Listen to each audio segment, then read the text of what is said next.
All right, everybody. Thank you for joining me for another episode of hopefully your favorite occult podcast. I'm not going to say hopefully anymore because it is. Anyway, I have a very special guest today. We were just kind of chatting it up a little bit for a while, and you can find him on YouTube. His is Ife. How do you say your last name? So the O. Yes, that is Ife me if you West. will. The Ife the West. channel Afro Scientific Spirituality.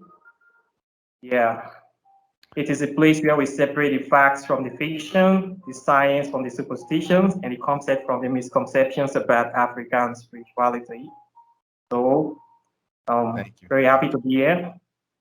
Thank you. He's going to clear up a lot of misconceptions today. I was just before recording asking him some questions, and he knows a whole lot about this stuff because he's been doing it for a really long time. And we have some mutual friends in the occult community.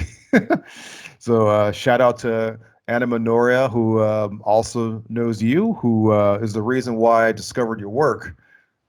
She had posted something on social media with one of your videos, and I clicked on it and watched it, and then found your channel, and I was like, wow, I felt like I hit like a gold mine here. There's all kinds of stuff here going on. So I guess the first thing I want to ask you about African spirituality is African spirituality like, okay, first of all, would you say that African spirituality is more of a culmination of occult practices, or would you say it's like religious kind of pagan like practices, or is it a little bit of a synthesis of both? How would you describe it Uh, as a whole? okay, that's a very good question. The way I will put it is that African spirituality is basically the spirituality of the African people, and it is a natural aspect of their reality. It is the way that they have been able to understand the universe and how life works, how things flow in the universe. That's a great circle of life, the way that we say it in the Lion King. So it is a part of them. It is an understanding, simply a way of life, and the way they interpret or they interact with the universe in aspect of trying to understand the mysteries of the universe. So for them, it's a natural process, and it is as simple as living, the way of living, of uh, knowing of their reality. So it's not artificial to them, and I think that is my best explanation for it. Okay, that's a very good explanation for it. So as a way of understanding the natural world, so like because I do the little bit that I do know is I my extent on African spirituality was like is with the Orishas, which I kind of tie in with the natural elements of Earth. I guess like personifications of the elements, like the storms or the sun, wind, things like that. So at the very base ground level, is it, would you say that African spirituality itself is kind of pantheistic, or is it more polytheistic, or is it sort of just monotheistic? That's probably The a way big I see question, it, but uh, it is pantheistic in the sense that it has to do with nature, and Mhm. they believe that everything that exists in the world have a spirit. That if something have a physical aspect, there's also a spiritual aspect, and tend to see themselves as connected to everything in the universe. They see themselves as not separate from the universe. They see themselves as connected to the land, the air, the sea, the water, and invisible realities. And when they interact with an object or with the elements of the earth, they try to also interact spiritually. They try to connect to that uh, element that they are dealing with. So they believe in multiple deities. They don't believe in just one deity. They believe that every every aspect of life has their deities, the spirits that is controlling them. So they don't venerate just one deity. They believe in so many pantheons, gods, and the idea of monotheism, it's alien to most Africans, but above all, they believe that there's one supreme deity that is responsible for the creation of all other deities.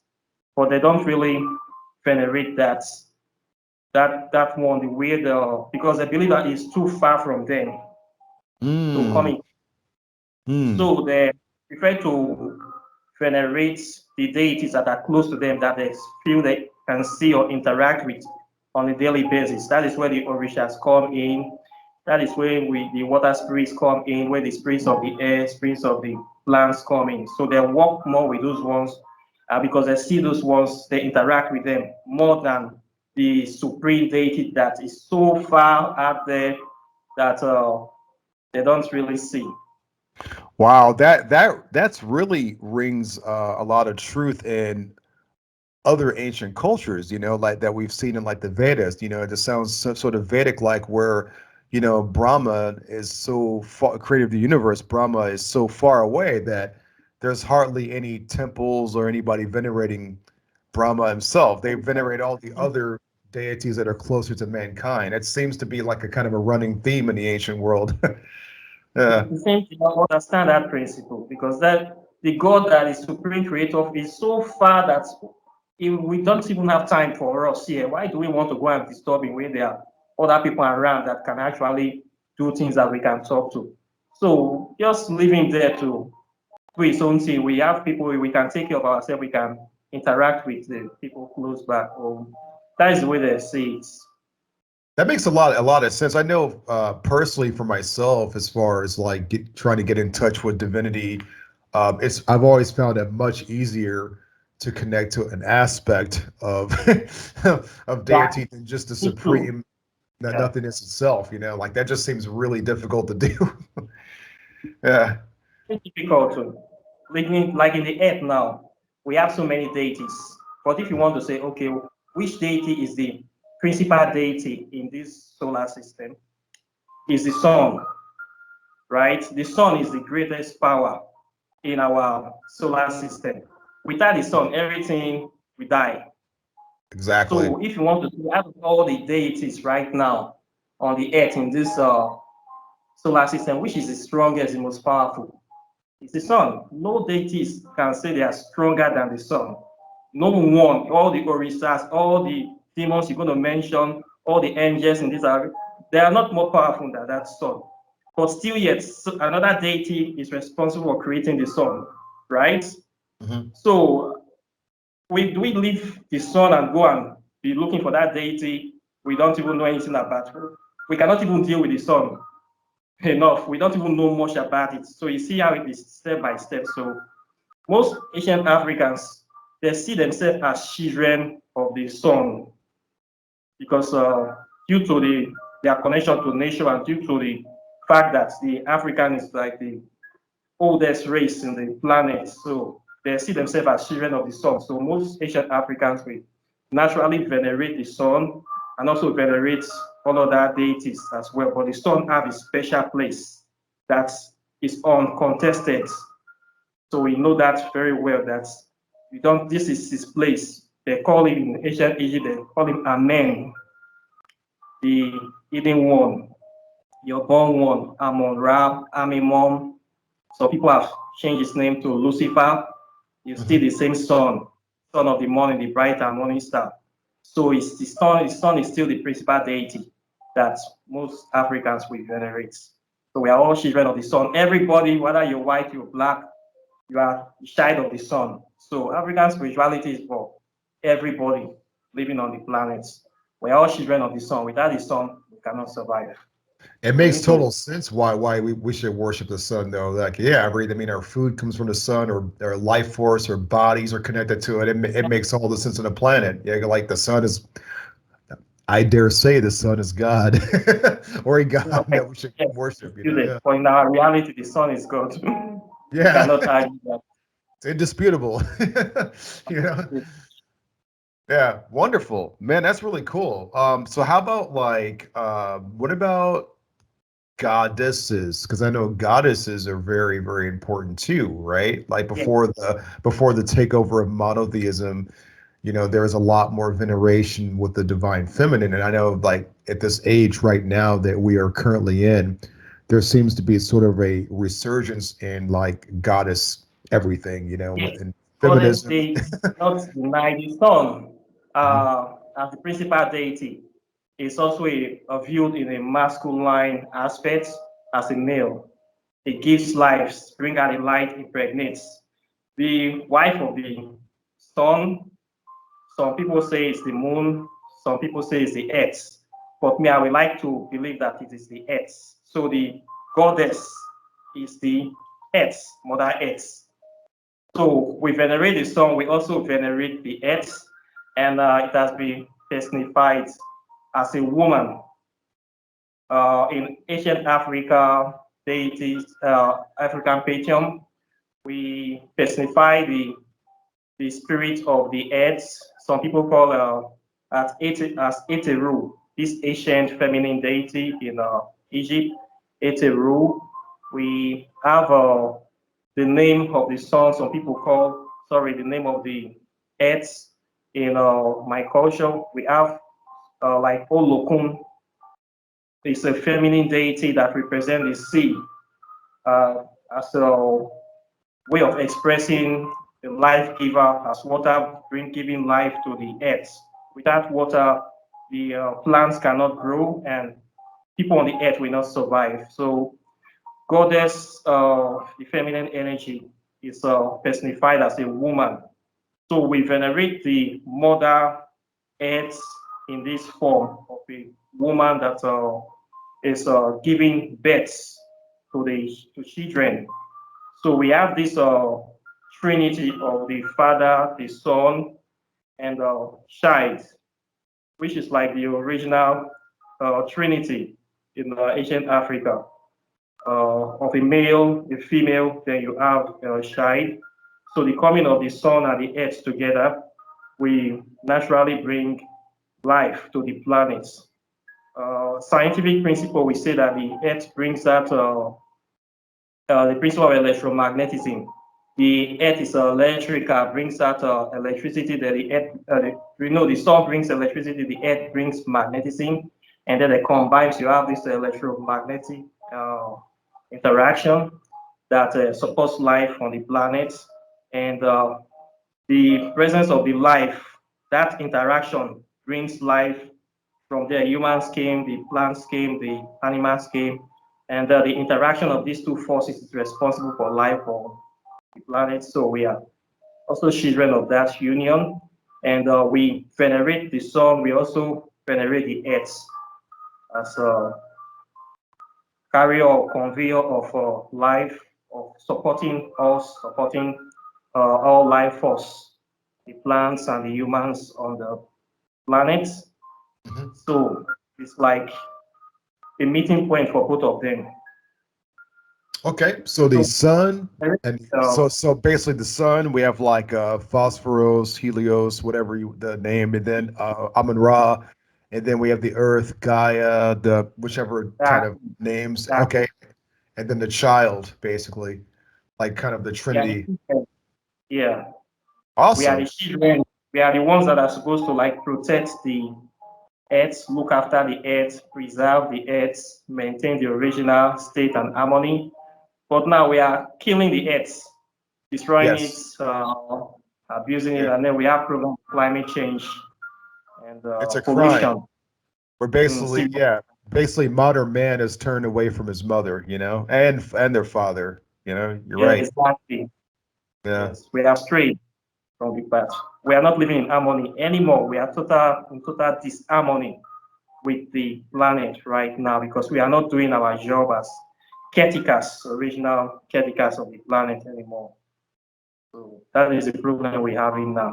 So there is need for that balance to come back.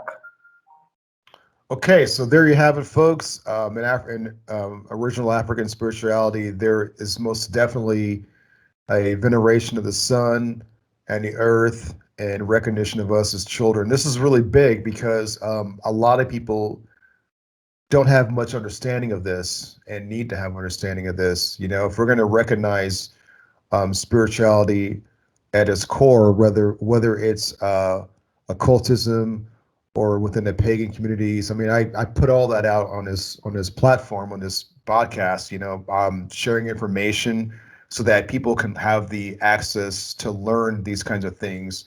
So it's important to know that, you know, there are still people out there that have not forsaked their father, Yes, so mother, you know. some of us That's are right. still here.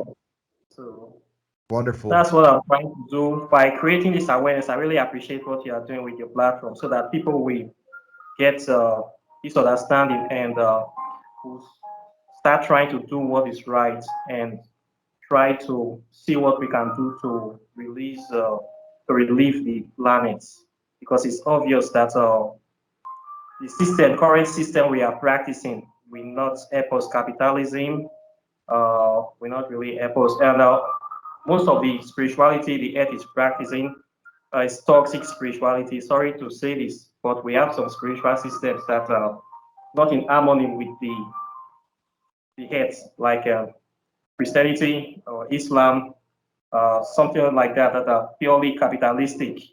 And instead of actually connecting people to the planet, they're actually taking people away from the planet. So the kind of attitude that these religions have is not really good for in the long term welfare of the planet. So that's why I uh, have the idea, or I believe that more people should take interest in African spirituality because it kind of brings harmony for people that practice it, for a greater understanding of the planet and how to live in peace and harmony with also their neighbors as well. So, Well, later on in this episode, I want to actually ask you, you know, some simple practices that one can like implement in their daily life for beginners who want to start honoring the sun or the earth. You know, something simple.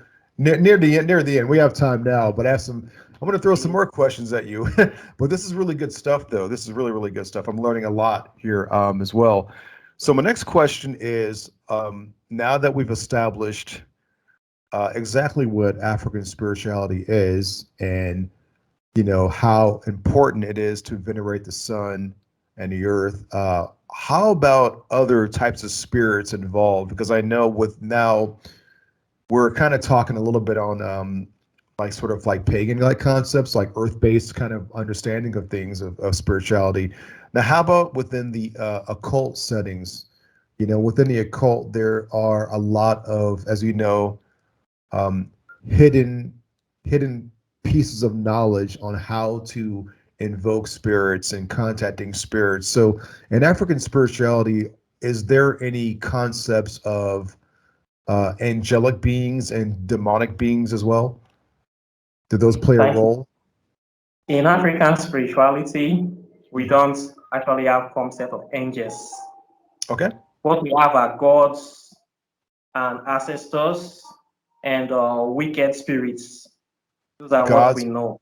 Okay. Gods, Ancestors, ancestors, and wicked our late spirits. ancestors, if you want to say the dead, the ones that have come before us, our grandparents, grandmothers, ancestors.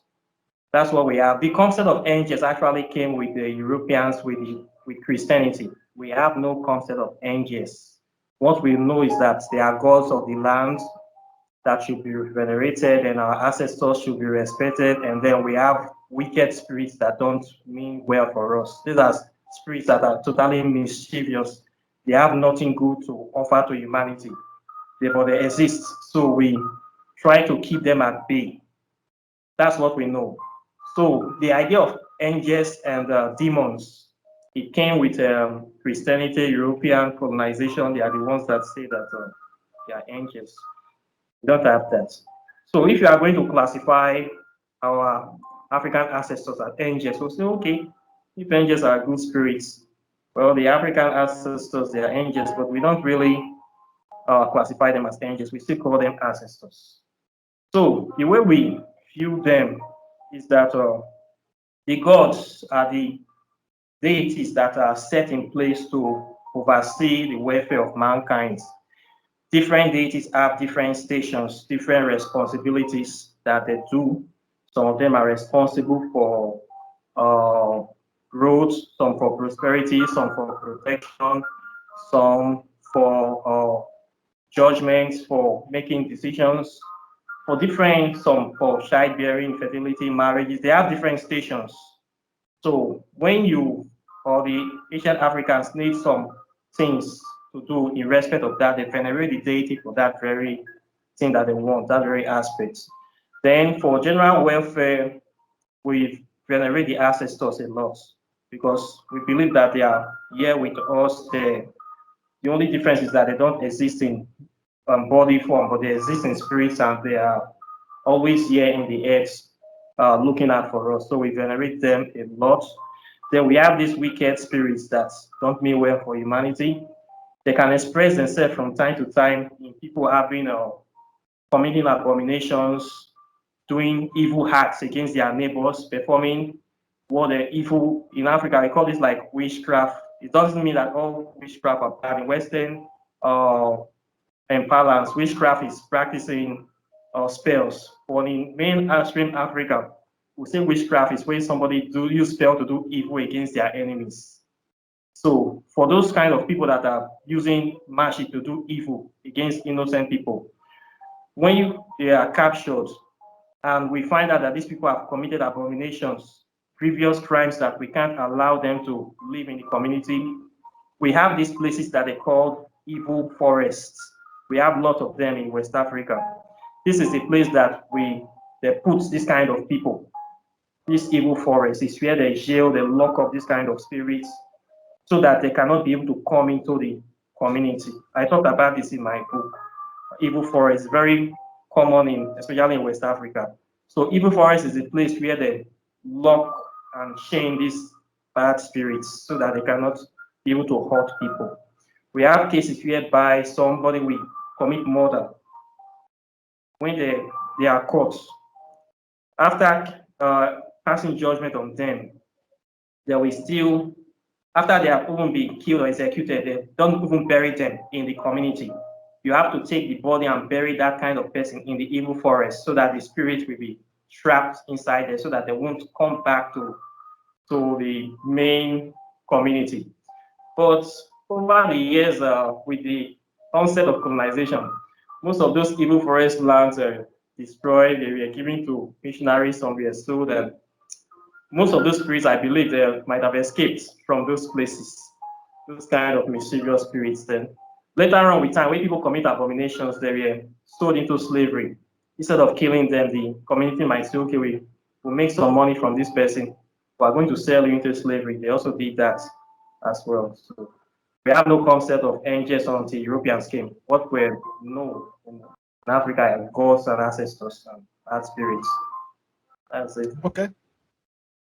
Well, I have another question about the evil forest. I know you mentioned it in your book for sure, but for those who haven't read it or started reading it yet, like so is the evil forest? It sounds like it's like a temporary place, meaning like it could be hundreds of years or thousands of years that they could be trapped in there. Is there any chance of retribution for such wicked spirits?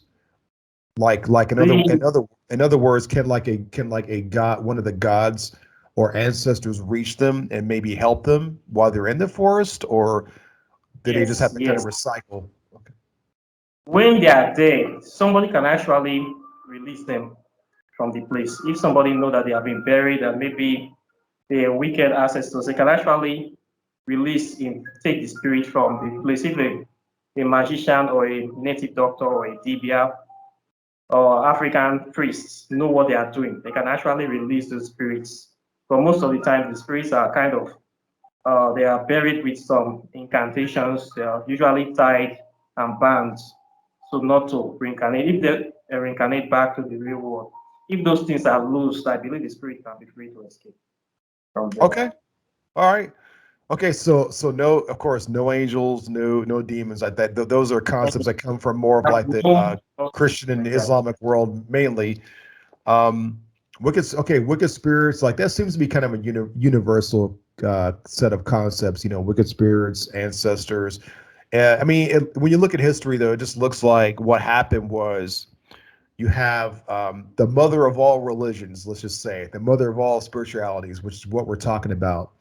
More of like a pantheism, kind of polytheism kind of thing, where we venerate the sun, our ancestors, and the earth. And then at some point, when Christianity when Constantine made it a state religion, all of a sudden there became a us versus them. Like, in other words, like, we're now state-sanctioned Christians. Anyone outside of that is evil. So this duality comes about, and now we have a good versus evil thing. Now we have like a Christians are good, everyone else is bad. That is what we have now. So the good African spirits will also have been lumped and clumped with the wicked ones all together inside one package. So you can't, it's very difficult to identify which is which right now. But there's definitely difference. There are spirits that have different characters. So for most of us that we say we are in the left-hand part, we don't all venerate the same kind of spirit. There are some deities that I will not even talk to, because those are totally nasty deities. The African gods, they are not demons the way the Christians have painted them. And if you start working with this different set of spirits, you will know that some of them are different. Not all spirits are the same. Some of them have really nothing good to offer humanity. And when people come in contact with those kind of deities, you see it reflected in the life of those people. So we that are claiming we are in the left-hand path, not all of us are venerating the same thing. Not everybody say that they are a child of Lucifer, actually venerating the real Lucifer. So we really need to be careful in this path that we are on. We are not all venerating the same deities that most people claim to say we are all the same. We are not the same. There are some deities that are totally evil, wicked, and wish nothing good for humanity. No, they don't want progress. They don't want anything good for this earth. And they are there. So you as a practitioner, how can you know which is which? That is the question that we should be asking ourselves. That's why it's good to go with to venerate, if you're a new practitioner, venerate deities that are already popular. For instance, now if you are venerating any of the orishas now, maybe Shango or Obatala or Oya, then one day you just wake up one morning, you see Oya telling you to bring your wife or your loved one to sacrifice for you to become rich. How will you know? If you are a person that is very conscious, you will know that this is not Oya speaking, because Oya have never asked anybody to bring their loved one to sacrifice them for them to be wealthy. You see this kind of thing. So you ask the people venerating this deity. This deity said that I should bring somebody for human sacrifice. I will just tell you that is not Oya you are talking to. She don't have that kind of character. You are talking to something else that is totally different. So you see, so we have this kind of deities that are out there. They will be pretending to be someone good, but they are not the real deities. We have so many of them in Africa. Even in the left-hand part, we have this kind of, when you look at the modern day left-hand part now, what is happening? Everybody claims to be venerating the same deities, but the characters of people are different. The kind of deity you're venerating is always reflected in the character of the practitioner. Like when you're venerating most of these deities, they will never tolerate some kind of bad behavior. They must always tell you to sit up. They will tell you so they will try to make you a better person. They will not tolerate, you have to change. If you have some bad habit, they will tell you, no, you have to change, you have to drop this. But they will see some other deities encouraging people to live a destructive life, to go around doing bad things, lying to people, cheating people, destroying people. And when you ask, what are you venerating? They will claim, well, I'm venerating this deity, and you know the character of this deity will not permit or accept this kind of lifestyle. So that is how you differentiate people that are venerating the right deities. One situation we have in Africa now, in Nigeria, the principal gods that are in various communities that were the original deities of those communities, they are not the ones that the present people are venerating now. Those gods have left a long while ago, and now some other evil deities have now stepped into their place, and the worshippers, the community people, they don't even know that the real deities they have left. What they have now is some kind of nasty spirits that they are venerating that is now controlling the destiny of those people. This has happened in so many villages, many communities in Africa. In my own community, this has happened. The original deity of my community is not what the people are currently venerating there. Wow. When I begin to do my investigation, tracing the origin of my people, tracing it back in time, and I discovered that this is not the original deity. What they are worshiping now is the bloodthirsty demon that is always demanding blood sacrifice of animal sacrifice all the time. And the people don't even know anymore that this is not what they are venerating. But I was able to discover that this is not the real spirit. So a lot of things have happened like this, have changed. So as a practitioner, you need to be very careful. When you're venerating a certain deity, then the deity starts deviating. You start doing things that is not in character with that deity. You should know that something is going wrong. But many practitioners don't know this. So that is the way that somebody will be doing something good. All of a sudden, they start changing. The next thing, they have totally messing up. You find out that they have stepped out of line. So this happens if you are not careful. So we have so many bad spirits running around, so many of them. And those ones we love to get in touch with human beings. They are the ones that will be fastest to promise you wealth and everything that you actually want, or to seduce you to use it for their own means. So this kind of things happens in spirituality. I'm really glad you brought that up because I remember years ago I've had some people offer to teach me some African spirituality years ago. Like it seems like every few years of me doing this work for many years now, but every few years someone will offer me something like, hey, come learn from me or something like that. And I was offered to be initiated, and it's something, but I declined because I didn't want to like kill animals. Mhm. I didn't feel right about it, so it's just kind of like, I don't. Doesn't feel right, don't do it. Because Yeah, most of the time, agents are really money makers. They're using it to defraud so many people. I have seen so many people being scammed with African spirituality, especially Africans that are living in diaspora in America. They will tell you must come to Africa to be initiated. You have to be creating a certain stream.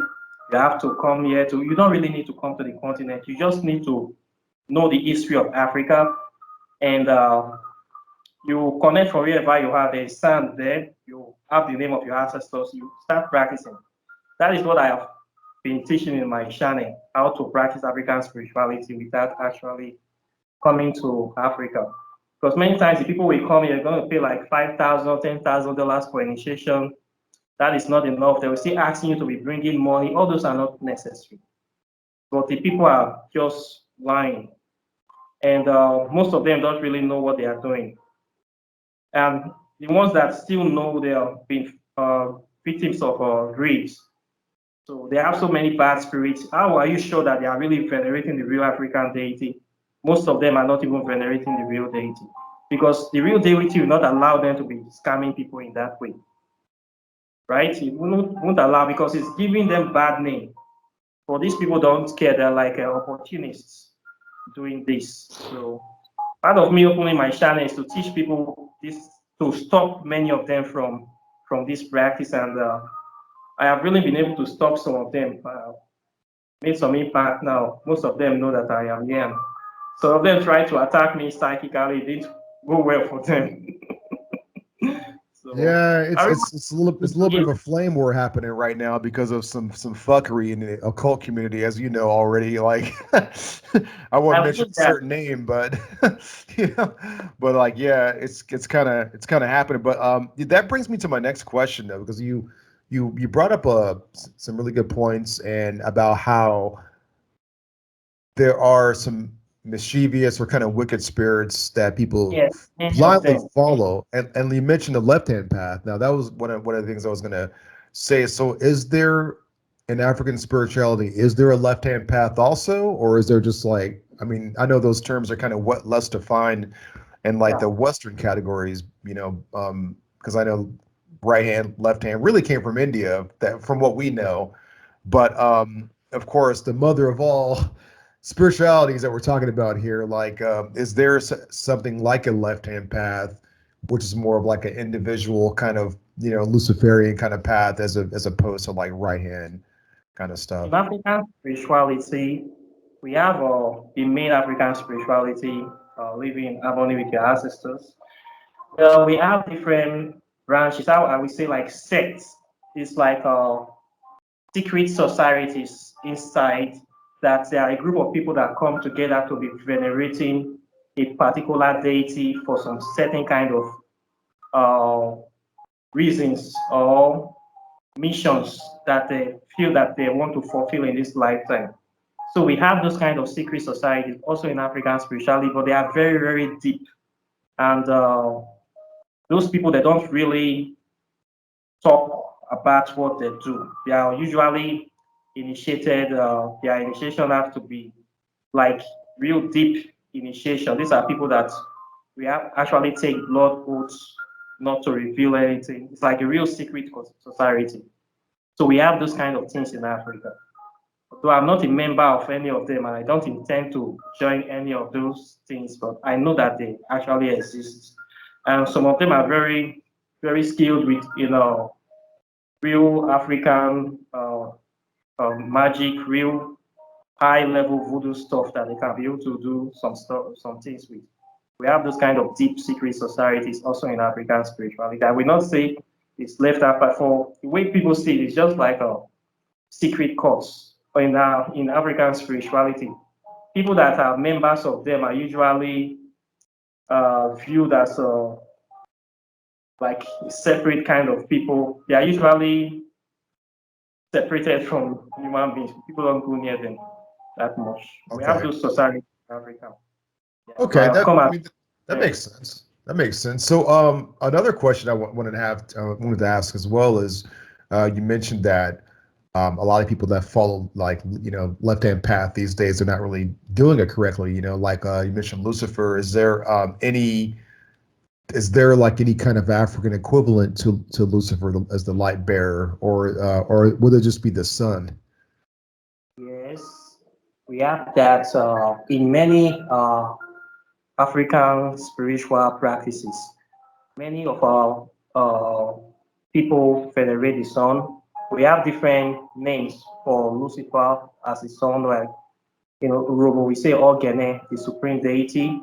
In Igbo, I think they have another name they call him, but Yoruba has theirs too.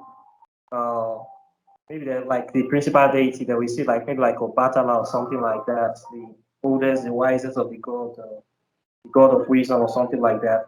But I would prefer to use Egyptian spirituality because we have so many fractions of tribes in Africa. So for unity to remain upmost, we need to find a way to a system to unify all the spiritualities together. So I prefer to use Egyptian spirituality because that is where we can all agree on. The people are not here anymore. If I'm talking about Orisa, somebody might say that this is my own. Why are you talking about it? You don't have right to talk about it. And if I talk about my own, somebody will say, oh, your own is, I have my own. You should not talk about yours. Okay, I'll bring Egypt. Nobody will argue. Ancient Egypt. Oh, That's why it's in gotcha. ancient Yeah, Egypt. Yeah, yeah. the equivalent of Lucifer is Amimon, Amon Ra, the sun god, the principal deity, the sun, the light bringer. So we say that Amon Ra, Amimon is Lucifer in African spirituality. We venerate Amimon as the sun, as the principal deity of which without it there will be no life. So we see that force fully represents the spirit of Lucifer as a light bringer.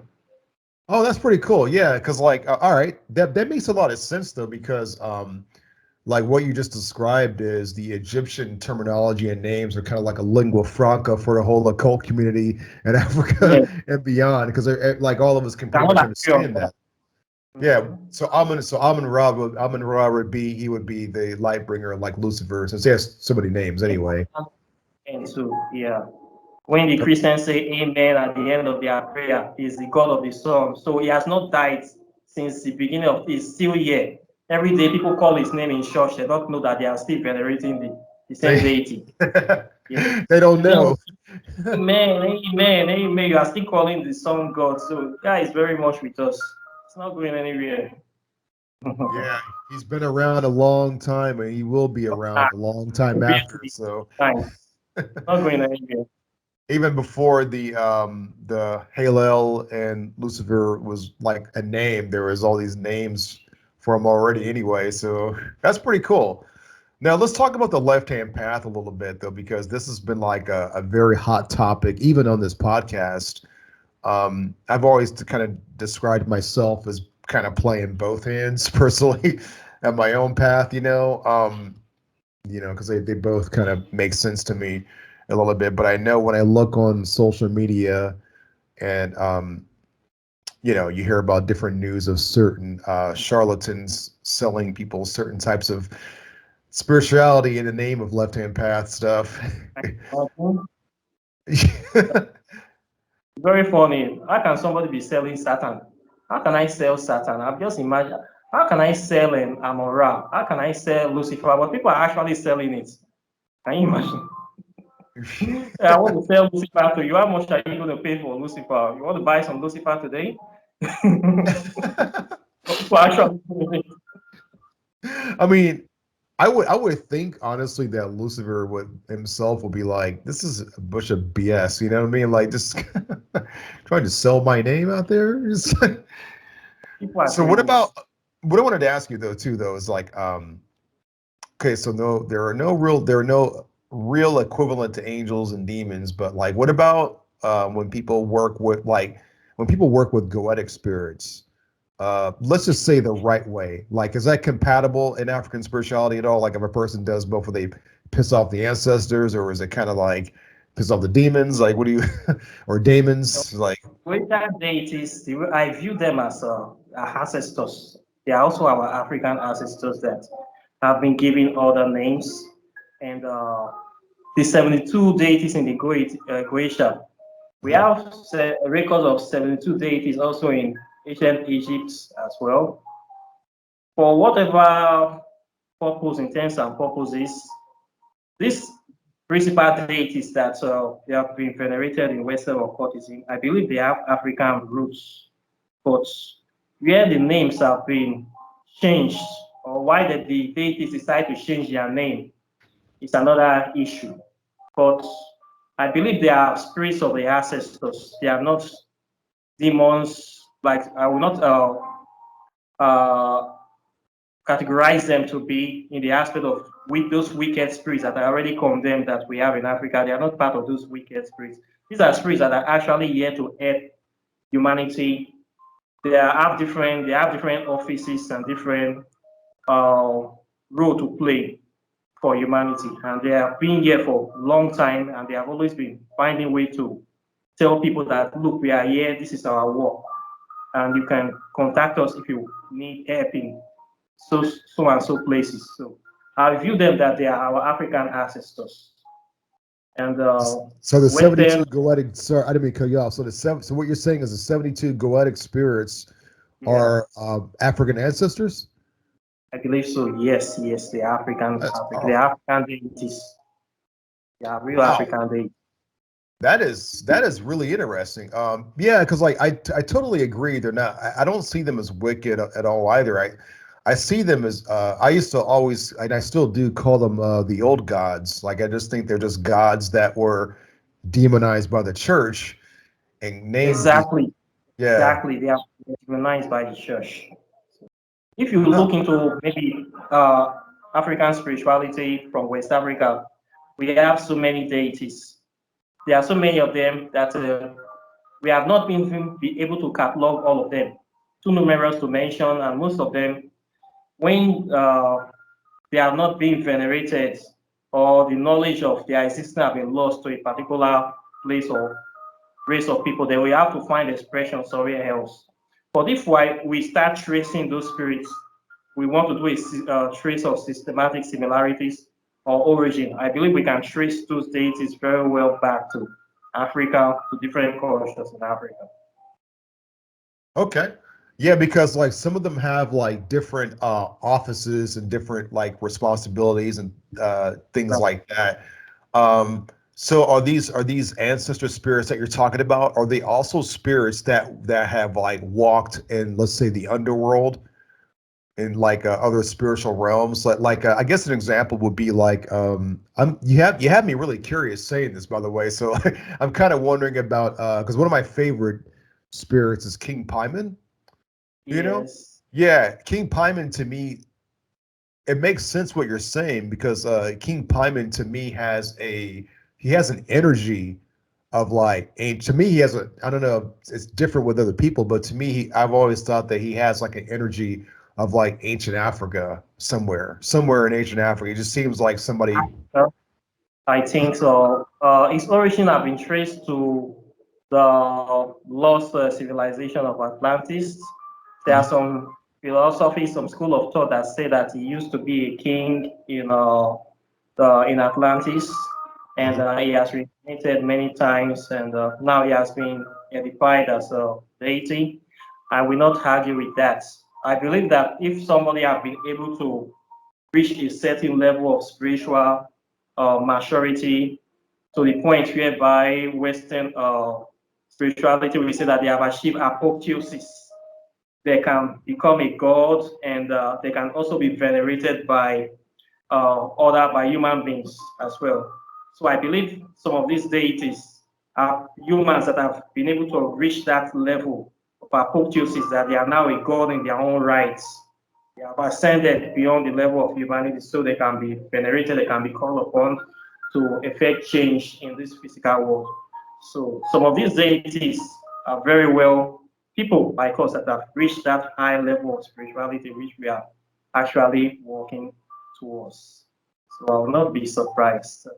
In African spirituality, we have people like ancient ancestors that have come so many times. They have now become like gods. People now venerate them that this person is no more a human being. They are now a god, like Buddha, for instance. Now, yeah, we have days like that. So when enough people venerate them, I believe they can be able to act in that capacity. Mhm. So yeah, see, like that's the part of occultism that has always really inspired me to keep going. Was that, you know, that kind of goal. So you're saying that if we work with these ancestors enough and you know, I guess work work, I don't want to say work out our karma, but work in a way that's virtuous and like more Yes, righteous, we can basically eventually kind of like ascend like that. Is that what you're saying? exactly. So, Okay, yes, yes, that is the aim of what we are doing here. I So, like it. I like it. while we're doing this work now, spreading awareness, trying to actually raise the consciousness of people, we are actually doing that work in our own small way, but we are actually making impact. So, we'll get there one day. Yeah, yeah. At some point it'll happen, man. I'm totally like not only optimistic, but I believe it will happen eventually, where because our hearts are like right there. That's really set. Yeah, that really says something. So I have another question about the Galatian spirits and the African ancestors. So there's 72 of them. There is also something in Egyptology about 72 spirits as well. So like what about the like caveats to working with such spirits? Because you know, the unfortunately the spirits of the Goetia are also considered to be dangerous by a lot of people, you know, because people equate them with I mean, we know that the word demon doesn't really mean Demon. it doesn't Yeah, really mean what it means, but a lot of people don't know that. So when you say something like the Goetia, all of a sudden they start to sweat, they get afraid, like, oh shit, you know, you're working with something really bad. Like, don't do, you know what I mean? Um, is there any, like, I guess what I'm saying is for anybody listening that may be curious, like myself, who want to work with them more in the way of the ancestors, is there any kind of caveats or any kind of cautions that you can say that we may need to take, or like I guess I'm asking, like, how do we approach that really? cautionary tale. The way I Yeah. say it, spirits, they have different characteristics, different patterns of spirits. From my own experience, I have come in contact with the Goetia. I've seen the Goetia spirits. In my own experience, I believe that the spirits there are many people have been they have been in contact with people, many people for so long, and most times they only want to focus on people that are serious in the facts. And some spirits may work with a certain person, they may not work with a certain person. Maybe both of you don't have the same character, or it's not time for you to work with them. So when I was still early in my occult practice, I come in contact with them. I try to make contact with some of them, but I did not connect well with them. So I set them aside. Spirits that I really connected quickly with from the onset were the Egyptian deities. From the first day I made contact with them, I felt it. I felt the connection with them more. Then I also connected with some spirits from Necronomicon as well. I connected with some spirits from there. Then in African spirituality, my ancestors, I connect with those ones, but I didn't really connect much with the spirits of the Croatia. I don't know why. Maybe we don't really have much in common, but many people, some Western people, make connections with them, but I didn't really feel much connection from them.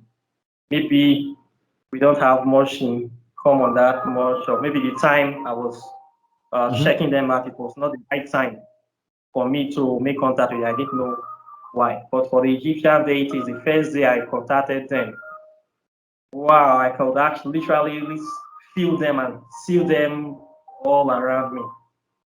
Really? So it was like that. It was something else.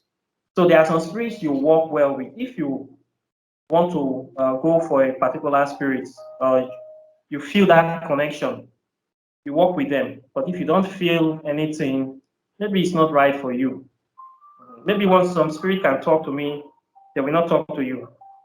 I don't know why. So spirits that work with you, you work with them. But spirits that people can actually get in contact with, that I believe anybody can actually easily make contact with, are the spirits of your ancestors, the ones you are physically representing, because you are their physical embodiment, so they are already there. They are not far from you. So if you want to make contact, they will be the first ones to come. But most people, we neglect these facts. We be thinking that maybe spirits that are very far from us will come. When we have our own spirit right here with us, we don't even talk to them. We leave them, or we don't value them. They say prophet at home is never accepted. So we're looking for spirits that are very, very far, but everybody have their own spirits that are their own legion that are already working with them. The ones you are representing that have been, you have the bloodline from the beginning of time. Start from calling those ones. Take your drink, take your libation, start giving those ones food, telling them things, and see what happens. It's much more easier to connect with those ones than for we to start doing research to far away spirits. I believe that what these far away spirits can do for you, the ones that are already with you can also do those things. I believe so. But it all depends in a way. Some people have strong ancestors, some people have weak ancestors. I have seen this in Africa. Maybe somebody might be from a lineage, the people there that came before, they are not really into spirituality. You know, these people that just come, it's all about materiality, drink, have sex, and party, no spirituality. When they die, their spirit is going to be like that, as stupid as they are. The spirit will still become stupid. It's not going to be super intelligent because it died. It's still going to be dumb. So when you have dumb ancestors, a lineage of so many dumb spirits ahead, you now start to be calling those kind of spirits to help you. They may not know what to do because they are not into those stuff during their lifetime. So how can they be able to help you? They don't have any plan, any direction during their own time. But if you have ancestors that are really into serious spirituality during their lifetime, and when they cross over, they already know their work, their responsibilities. So when you call, you have this kind of ancestors. When you make contact with them, they will quickly come to your aid. Mhm. They will quickly do some because they already know that this person is going to call us. They're already in that vibration. So if you have some ancestors that are already good, advanced in spirituality, you are lucky. But if you don't have those kind of ancestors, you will that is when we see people that are really looking for spirits that can actually do things for them. They start going out to find powerful spirits. They start spirit shopping to come to find the best one to work with. So that's it's another situation that can happen. So spirits have character. Some work where I read many grimoires, there are some spirits that when I see the stress of contacting them or the stress of following their procedure is too much for me, I just back out. Because the spirits I work with naturally now, they are already with me and they are easy to contact. So any system that is not difficult for me to practice now, I don't practice it because I look at it as very stressful. Why do I need to do that when I just bring the bottle and this thing and I've already done something very fast? I will not start to spend money to prepare this, prepare all this long thing before. Like in Western occultism, before you go to preach, you have to rule a circle, then you have to present yourself, you have to open a grimoire, you have to write down the spell, you have to buy so many things. In African spirituality, they don't rule circle. Have you seen any DBR ruling circle to protect themselves or any spirits? That is a waste of time because they already feel that they connect and we already connect naturally to the elements. So you just get your water, your bottle of gin, and you start doing your libation. So that is much more easier for me to do. And the same spirit, yes, very easy to do. Before you draw your circle, I already make my incantation to my deity. I already do what I want to do. You are still drawing the circle. So you see the long process of Western practicing most Western occultists. For me, it's long way. It's very difficult for me to practice. African spirit, most of the spells I can do in 30 minutes. Not, I say 30 seconds. I can be able to do some spells very fast that will take people up to 30 minutes, 1 hour to do. So Wow. you see the difference, the ease, the simplicity of doing it. So take that in place. I think this one is much more better. So that's why I stick to practice it then.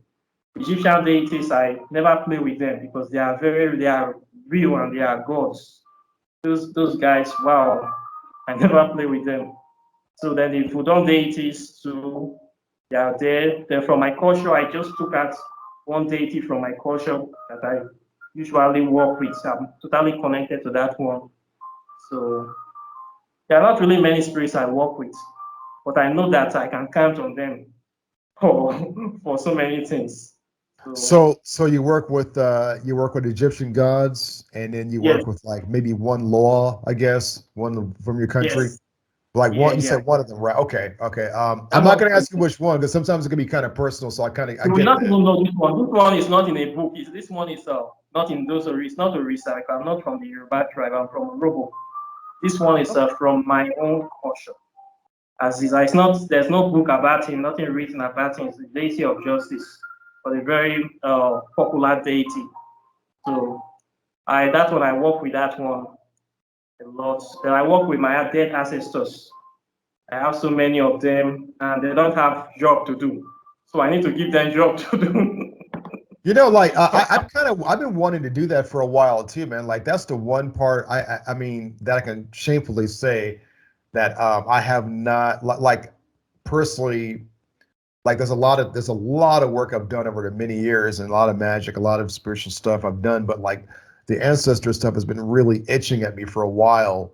You know, I think that's one of the reasons why you're on here, but not just for me, for other probably the listeners more than me, but also for me too, because I learn things by doing this show. You know, but that's something that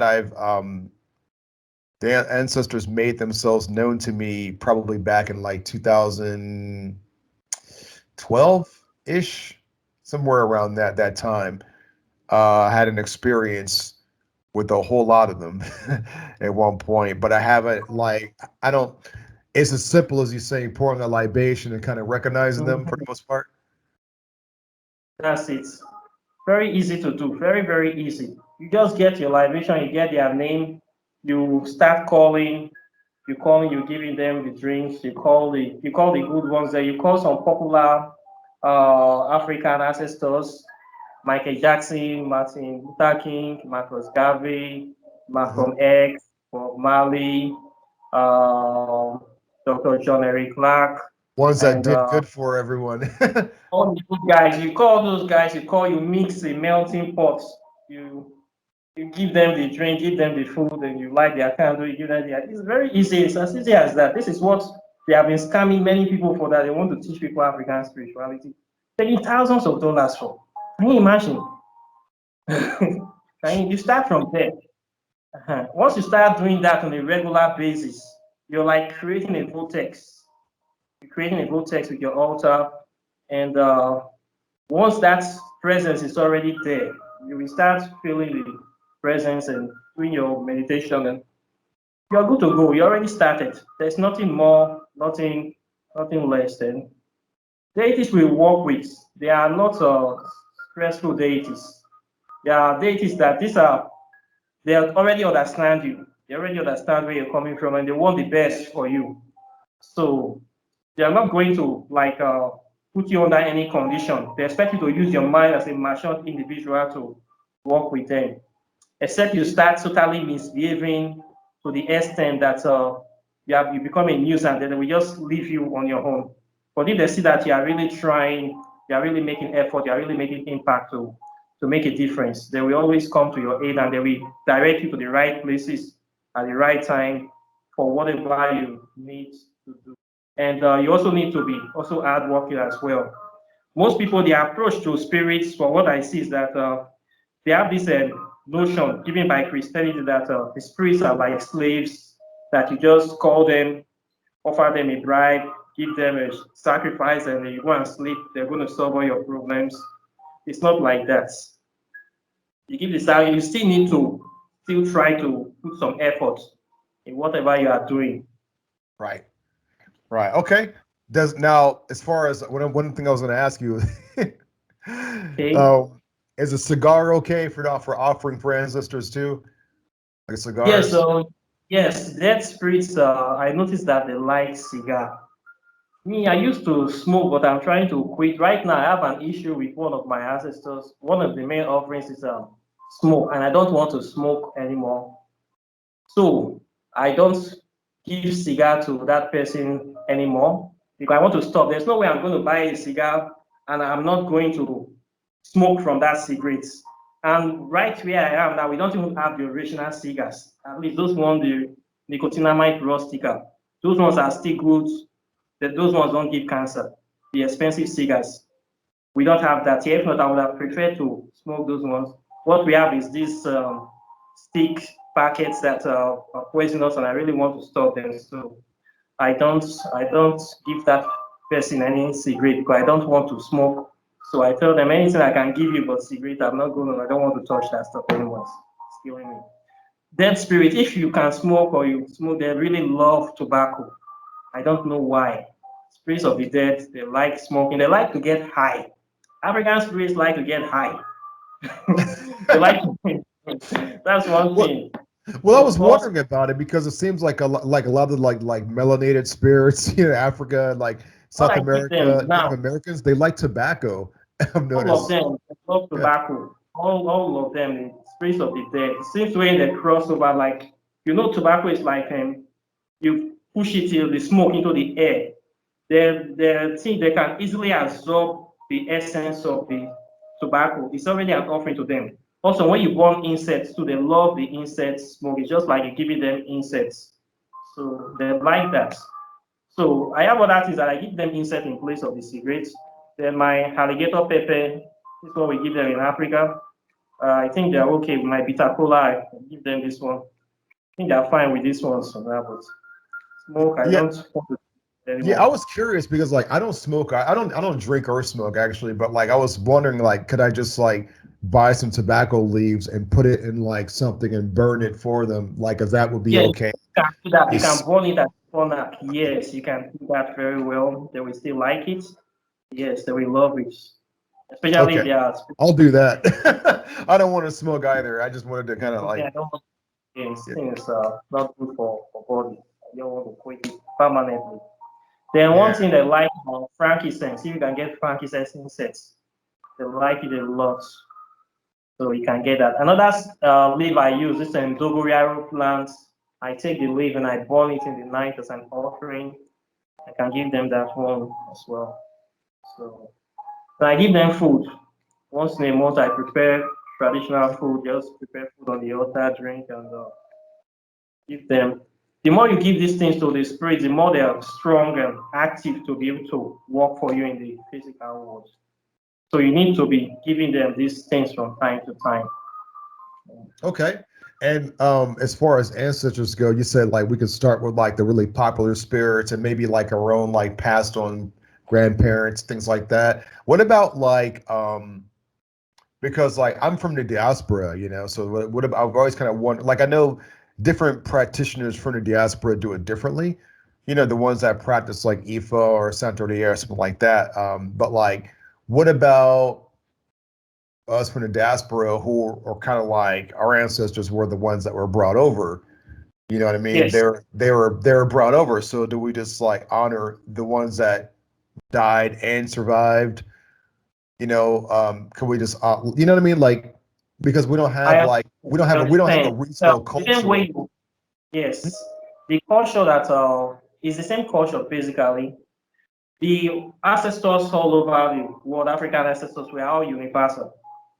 So you honor the ones you know, the ones in America, then you connect them.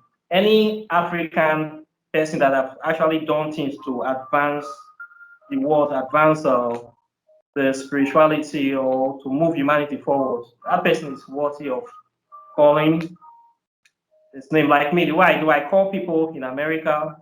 I call people in my country. I call people in Egypt. The Egyptian deities, I always had them. I call Amenra, Heteru, Anubis, Sekhmet. I call like 5, 6 of them. I always call them because they are all part, so I connect everybody together. Then the ones on the land, you should not forget the very land you are staying. We also call those ones as well. We add them to the mix. So all of them we hear and partake in the feasts. So that is how we call them. So when you start calling them, there's no way 5 or 7 of them are not going to listen. Yes, and they always listen. Yes. Wow, that's really cool, man. Well, I want to get into some other subjects here too, on this topic that we're doing in African spirituality. So, I know we were talking earlier, and you had elucidated to us that a lot of our spiritual baggage came from the like European kind of Christian kind of mindset. I was going to ask you about the role of Satan, like because we were talking about left hand path stuff, and Satan is, as the adversary, a very popular spirit, and the current ethos of the left hand path. Is there any such equivalent in African spirituality, or is that just more of like a borrowed kind of you know Jewish invention that we've been calling on?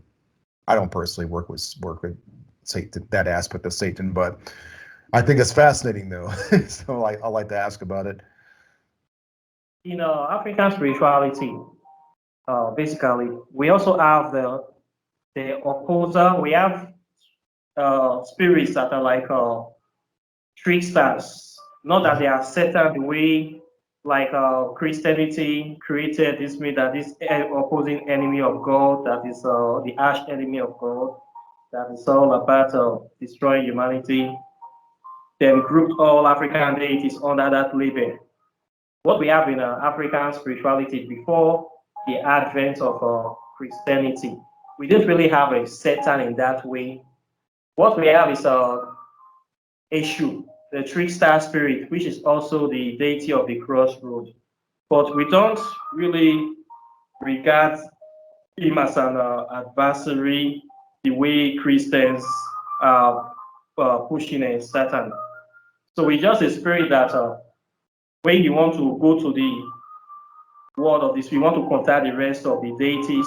It's like an intercessor between people of this human world and these people of the spirit world. So Eshu, very popular. Some people call him Baba Legwa. Some people call him the keeper of the gate at the crossroads. And it's not Satan, like it's just a spirit that is there that when you need something and you want to contact the spirit world, is someone that will test you to find out if you are really worthy of who you say you are, or what you really deserve what you want, or if you are somebody that is greedy or have evil intentions, it can actually kind of tempt you in a way to expose who you really are or to put you in trouble, something like that. But it's not like Satan that is there to destroy you, to take everything good from you and destroy your life and lock you up in hell forever.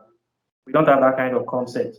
Then we also have some people still see him like an opposer in a way, but the way we view it as issue on its own does not wish destruction or evil or bad will on humanity. It is fellow men, fellow humans that have that kind of mind, that have that mind, just like look at it's like a gun. You can use the gun to protect yourself. You can use it to do evil. So that is how the The ability to deity. protect yourself? I mean, can protect ourselves, you mean? The People gun? can use issue, so they can beseech the issue for different kind of requests. And why people really is really popular, it answers to many kind of requests that people want to do, even selfish requests. It will grant them, and later on, the people will also see the repercussion of the such requests that they have asked. So people really approach issue for many kind of things that maybe things they don't deserve or they want it. So they will say, okay, let me petition issue to get this thing. And they're very desperate that they are ready to do anything or to do something that is very dear to offer something that is very dear to them to get it. And she will still give them the wish because they really wanted it. It's not his fault. So you really want this? Can you give me this? The people say, yes, I'm ready. Okay, should we give them, do this, I give you this. And so it's that kind of deity that's always negotiating deals, negotiating lots of deals. So people go to meet him and he knows how to negotiate all kind of deals. That's the way, but it's not the opposer, the way Satan is in Christianity. Okay, thank you for that. I have another. My next question, it may be a little bit in the words of Demetrius. This may be controversial. He says that all the time. Anyway, my controversial question is when someone misuses the spirits. And the case example I'm going to give is certain magicians or witches or sorcerers, when they take the knowledge, when they take the names of these spirits, like let's just say the law, right, or the orishas, and they're selling them online and telling people to hex other people with them, and becoming very popular using their names. Well, can these Correct. spirits get pissed off and actually retaliate? Or is that like Yeah. below their nature? And maybe they're like, well, silly human, we're not going to retaliate. That's what you guys would do. Or do they just go ahead and like, do they basically, yeah, I guess I'm asking like, do the spirits retaliate or just do the spirits do anything to like protect their own names The from time to way, time? the way I see it, I've seen this a lot. How people abuse spirit names of spirit to defraud other people, to lie, to kill, to even kill people. I've seen this thing a lot, but me in my heart, I know that I cannot do this kind of thing because if those people must not really have conscience, you know that this deity exists, you know the capacity of this deity, but yes, you are using their name to say, the deity sent me, like, I cannot come online and say, for instance, this Lucifer tell me to tell you this. I'm just using the name of Lucifer. Or Christians, I will say, God tell me to tell you this. The messenger. Those, I believe that they are really condemning themselves. The spirits might leave them for a while, to do what they want to do. But when they die, I believe their spirits are going to be trapped by this deity. They are actually going to be slaves of this deity, because I don't see why the deities will not really forgive them for using their name to do evil, to destroy so many lives. So these people, I believe that they're actually condemning their souls in a way, although I don't believe in eternal damnation, but they are making themselves slaves of these deities, because now they are using their name to scam people. There's certainly a price to pay, and those people will definitely pay those prices. Like, if I am in a place now, a place of authority, that somebody is using my name on my insignia to deceive and destroy people, and certainly that person, I have to come after the person one way or another. So I believe these people that will do this, but when they, after they have finished their lifetime, only in this life, they are going to pay for those crimes. They cannot fully escape from it. There's no way they can fully escape, because I bring the name of this deity down in to disrepute, and any deity that is worth his salt or his onions or his ashes or insects, we want to redeem their name. That's the way I see it. So these people using the name of these deities, these charlatans, they are going to pay one way or another. They cannot escape what is coming to them. They cannot escape. So that makes me, that's why I know that most of them, they are not really working with the real deities, the names they are throwing out there. I'm working with this, I'm working in this deities washing plates for me, doing this for me, we're drinking tea together. That's not the real deity. The real deities will never allow that kind of banter, that kind of trash talk. We never allow it. So Are they they are working not with trickster spirits? yes, They're working with tricksters? they are Okay. working with those trickster spirits, those Caliwags, those kind of spirits that I told you we used to lock in the evil forest, those bad ones, that is what they are working with. They are not working with the real principal deities. Those ones, they are not working with the deities that I work with, the deities in Egypt, those Amera, Amimom, and Eru. Those deities will not allow those kind of nonsense. They will not allow it. I They will was not kind of tolerate wondering. I was kind of wondering they will not about that tolerate because that kind it of doesn't. behavior. Yeah, it doesn't make sense that like the gods would even like allow people to do that. Like I understand that we live in a free will universe, but like I was thinking like, well, the integrity of what we're working with, like that's the key word is integrity. So you think like spirits, which have an intellect, awareness, they have a type of awareness that's like if I can say above humans, that they wouldn't really support that, So I like will not maybe. support that. The real deities that are the key players, they are not going to support those kind of behaviors. So that's how you know these people posing, they are not really working with those deities. And you can see it in their work.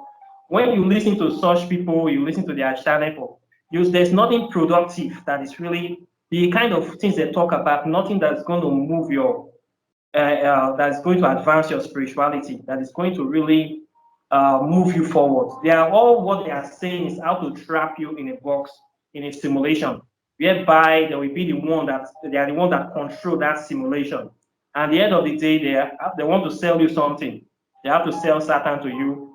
You have to buy a book or you have to buy a very expensive service. Then they're going to promise you that this deity is going to do everything for you. It's going to change your whole life. But when you look in the real life of these people, they don't have anything. They cannot live well. They don't have a responsible house. Some don't even have a good car. They are living on minimum wage, almost quarter to homelessness. That's where you find this kind of people living. For somebody that is in high level, telling they are in this high level, rolling with the echelons of hell, you should expect that their physical life is supposed to be balanced with the spiritual life, right? Is that how that real spirituality is supposed to work? When you practice real spirituality, your physical and your spiritual life have to be balanced. I'm not saying you're supposed to be super rich, but you'll be living a fairly average life and it's okay for surviving. You will not be struggling to survive. The person will not be seen like somebody that is living on social security or maybe in an homeless shelter. You cannot be talking to deities every day, then you cannot be able to manifest average living condition for yourself. It's impossible. You see these kind of things, but I see most of these people, I see their life, I see that they are really struggling. I wonder what kind of deities is, they are not talking to the real deities. They are just here to take money from people. And then I'm going to sell a piece of paper for $1,000 saying this is a pact. Why don't you do that pact and make yourself a millionaire? So this thing, I see it every day, I laugh. I say, well, okay, this is the game that they are playing, but I know that the deities that they are using their name in vain, they are using these names to defraud people. Their deities are also watching them, and there will be a price to pay. There are some lines you don't cross. In African spirituality, we know this very well that there you can play with people, but when it comes to the ancestors, you don't play with them. You're playing with these deities, they're going to come for you one way or another, and they're going to get their pound of flesh. So these people doing this, they are low-level spirits, and they will get whatever is coming to them. If not in this lifetime, in the afterlife, they are going to get whatever is coming to them. They can't escape it. It's as simple as that. Okay, So they are destroying life, and karma is there. These people believe in no karma. Can you imagine? Even nature is balanced. Nature. So you see the way these people think. They say there is no karma, just complete destruction is their own way of evolution. This kind of man, that is the way they think. So it's very funny for me that this set of people, they are being controlled by spirits that wish nothing good for them, that wish nothing good for humanity. If you follow that kind of spirituality, or 10% of this earth follow that kind of spirituality, we cannot live on this planet. We just cannot exist. And these people are pushing this kind of spirituality out to the world. That is not the way it's supposed to be practiced. Something is wrong. Whoever is speaking through those guys, the destructive, evil, rotten spirits that want nothing good, whatever spirit these people are channeling, is not the real spirits, it's not the real good spirits. You should know that. You should run from those people, very far from them.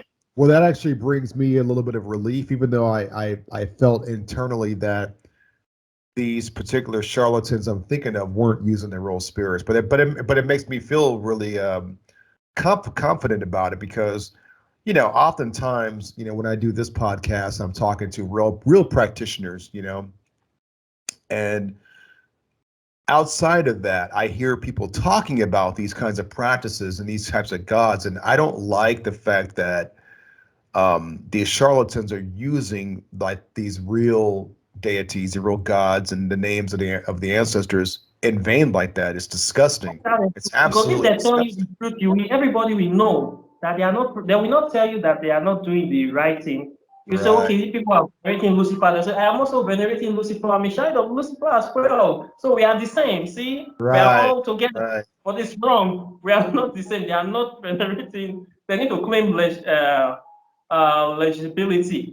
So they have to say they are venerating the real deities like you to make you encourage, draw closer. But when you bring these people in here, you find that they are toxic people. Look at their lifestyle. You see the kind of lifestyle. These people, most of them are drug addicts, serious, hardcore drug addicts. Anybody that comes in contact with them, they destroy. Some of them destroy their life, their families, no relationship, nothing good in this physical life. No. Real spirituality, your life, it should be reflected in you. When people see you, you should be a positive influence to everybody you come in contact with. That is how you know that what this person is practicing is good. You are in harmony with nature. You don't become a destructive force or a cost to anybody you come in contact with. So there is a difference when you meet some people, when you see this set of people, you run from them just by looking at them, everything they represent. You know that we are not talking to the same spirits. You might say it's the same, but no, my deity is different from your own. You see them. The difference is clear. But many misguided souls are there that they are after new people coming to spirituality that can't easily spot the difference. You see, that's why we have to come outside with our own channel to say, look, there's an alternative. Not everybody is like this. We are not all practicing the same thing. See, this is simple, it's easy to understand. Try this, you see the difference is clear. That's why we need to come outside, because if we leave the game for them, everybody will say that that's how it is. So the good people also need to speak out. Say it's not the same thing. Don't listen to them, or try both sides. Go and meet them, you try, test everything, that you at the end of the day you make your decision. So that is life for you. Okay, thank you for that. I have another controversial question to ask you, since we're on the controversial topic. So, my next one, the next question I want to ask you is about initiation, because oftentimes when we're speaking of, different African spirits, I've heard many people over the years, many people say that you cannot go near like any African spirit or an Orisha without a Babalao initiating you. Now let's go ahead and I want you to clear this up for the listeners. Is that true That's, or is that uh, false? that's another misconception. I know the people saying this is my people in Nigeria. Those people, I know them, the people that are saying this very thing. It's just a way to take money from people that you need to be. It said, I have been a victim to all these people. I have been a victim. I have really worked with them. The first Babalawo was the first African that started practicing African spirituality. Who initiated him? Who? When was it about? It must have been the spirit It was that like initiated that God, person a directly, God. right? Yeah. If the God initiated that person, meaning the gods can also initiate me by myself, right? The gods can come down to wherever I am in any part of the world and initiate me. So why they say that is that it is they need that initiation money, that bread. They don't want it to pass them. So when somebody is coming to the life, every child comes. There is no babalawo there when your parents were having intercourse. There is no babalawo there when you were born. There will still be no babalawo when you will live this life. So when you want to do any initiation, except the initiation is for something that is very, very specialized. If it's for African spirituality, you don't need any babalawo. Me, I have been to many initiations, but I would say my real initiation is the decision that I made to study and practice it in my heart. That is the initiation that I am using to practice it and teach people today. It's not whatever decoration or all those are just waste of money. So you don't need any initiation to start. If you want to start, the thing you need is to know African history, to get a good record of African history, not the one that was whitewashed in school. You need to know the real history written by the ancestors of what really happened to Africa. How did Africa really get to the situation that we are in right now? How did we fell from grace to this level? You need to find out what really happened, what went wrong, so that you can be able to understand how to live as an African and how to avoid the mistakes of the past. That is the thing you have. Then you need to start communicating with the spirits on your own. Any of them you feel drawn to, you try to read about them. If you see them in your dreams or you feel drawn to them or you see them coming to you, you dress closer to them and you start talking, start asking them questions. What do you want? Have we met before? How do we proceed? Simple as that. You can practice African spirituality from any part of the world. You don't need to come to Africa. You don't need any initiation. You don't need to buy plane ticket to come and book hotel, to bath in a river and sew African clothes. You don't need all those. Not just waste of money, man. They know what they do. When they tell you to come, I know how they defraud people a lot. You come by before people start spending $10,000, 20,000 for what? For what? If you really feel that you have that pressing need to visit Africa, you are on your own. It's good to visit to see things, but if you say you are coming because of the initiation, it's not really necessary. Okay. Okay. Thank you. Yeah.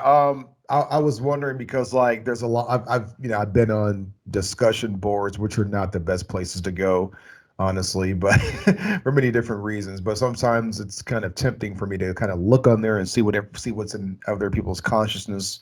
It helps me come up with content to create as well. But some people will say things like, "I feel," Oya or Yemaya, Yes. speaking to me, and Next step. then someone might say, "Well, you have to go to a Bawalao to get initiated, so because you can't, you might be able to go to SU or Baba Legba."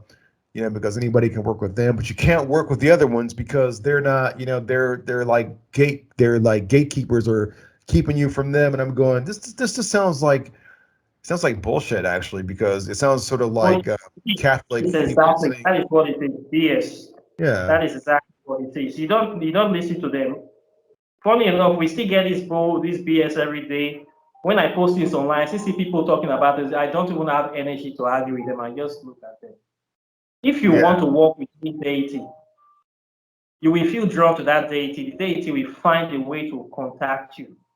And once the deity starts contacting you, things will start falling in line for you to work with that deity. It will happen like a natural process for you.